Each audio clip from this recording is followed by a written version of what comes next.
আসসালামু আলাইকুম, কেমন আছেন সবাই? আশা করছি সবাই খুব ভালো আছেন। এই যে দুষ্টুটাকে দেখেন, একটা দুষ্টু বাবু হইছে। আমি কতক্ষণ থেকে দুধ নিয়ে বসে আছি, হরলিক্স নিয়ে বসে আছি, আর এই দুষ্টুটা এখানে নিজের রুমে দাঁড়িয়ে দাঁড়িয়ে একা একা খেলছে। একটু একটা দুষ্টু বাবু হইছে না এই মেয়েটা, কিছুই আর বলার বাকি নেই এই দুষ্টুটার কথা। লুকাচ্ছ কেন দুষ্টু? সারাদিন শুধু তার দুষ্টুমি, পাগল। আর এটার নাম কি? সাবাহাত মিনিয়ন। এই মিনিয়নটা দেখলে সাবাহাতের ভাই মুয়াজ যেই হতভম্ব হয়ে থাকে, ভয় পায় নাকি কি জানি। তারপরে যাই হোক, এই টোপরটা নিয়ে সে ওই দিন এসেছিল, যে অনেক খেলাধুলা করেছে। কিন্তু এই মিনিয়নের মাথা থেকেই এটা নিয়েছিল টোপর। তো সেদিন আমরা খেয়াল করিনি সে আর ভয় পেয়েছিল কিনা। ওই দিন এর আগের দিন যখন এসেছিল তখন খুব ভয় পেয়েছিল, তাই না? হতভম্ব হয়ে দাঁড়িয়েছিল এটার সামনে, যে এটাকে ধরবে নাকি ধরবে না, ধরবে নাকি ধরবে না। এত পণ্ডিত একটা বাবু।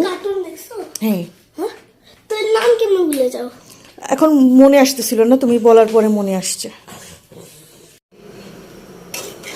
রান্না করতে আসলাম আজকে। এখানে ব্রয়লার মুরগি রান্না করে নিচ্ছি, আলু দিয়ে রান্না করব। আর এই সাইডে হচ্ছে পাতলা ডাল রান্না করে নিচ্ছি। ডালটা হয়ে এসেছে এখন।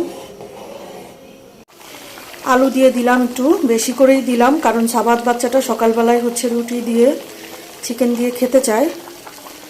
তো দেখবো যে কয়েকদিন সে খায় কিনা, এই জন্য একটু আলুটাও দিলাম।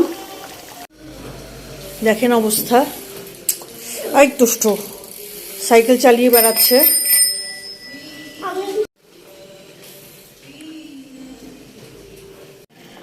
মুরগির হাড় গোড় দিয়ে হচ্ছে আজকে মুড়ি মাখিয়ে নিলাম। সাবাত বলল যে খাবে, এখন দেখা যাক দুষ্টুটার কি অবস্থা, সে কি খায় কিনা। আসলে আমার মনে হচ্ছে না খাবে, তবে দেখে আমার কাছে খুব লোভনীয় লাগছে। দেখেন চেহারার অবস্থা, জ্বরে বেচারি কাহিল।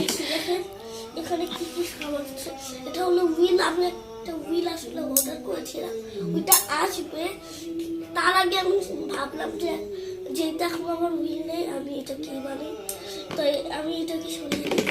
আমি এখন এটাকে নিলাম এবং এটাকে এমনি করে পাগল ড্রাইভার হয়েছে নাকি এখন? জ্বরে বেচারির খুব কাহিল অবস্থা।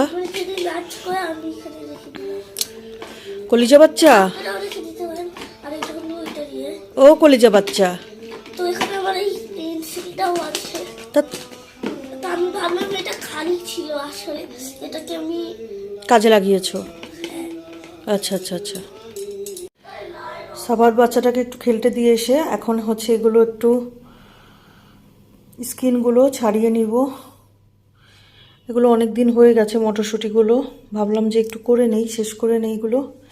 আর শিমের বিচিগুলোকেও একটু স্কিনটা ছাড়িয়ে নেই। আল্লাহ জানে কতক্ষণ লাগে এগুলো করতে। শিমের বিচিগুলোকে এখন একটু ভাপ দিয়ে নিচ্ছি, কারণ হচ্ছে না হলে আবার নষ্ট হয়ে যেতে পারে, আবার বা শক্ত হয়ে যেতে পারে। তো এখন একটু ভাপ দিয়ে পরে রান্না করব। আর এই সাইডে হচ্ছে মটরশুঁটিগুলোকে ক্লিন করে নিয়েছি, এখন এগুলোকে ডিপে রেখে দিব এভাবে, এটাকে আর ভাপ টাপ দিব না। তো আজকের ভিডিও ছিল এই পর্যন্ত, সবাই ভালো থাকবেন, আল্লাহ হাফেজ।